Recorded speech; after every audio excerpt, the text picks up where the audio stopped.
Transferring money from PayPal to Revolut Junior is very easy to do. Today I'm going to show you how to do it.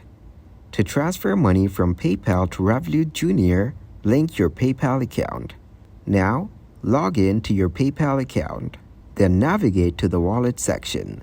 After that, add and verify your Revolut Junior card or Revolut account details.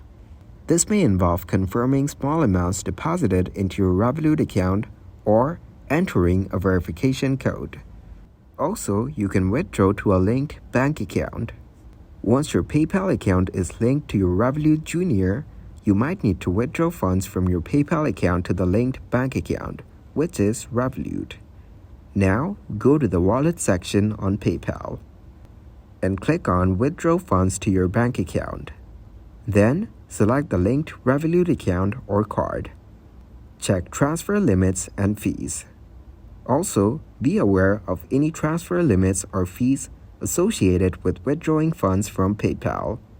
Now, you can monitor the transaction. Keep an eye on your PayPal and Revolut accounts to ensure the transfer is completed successfully.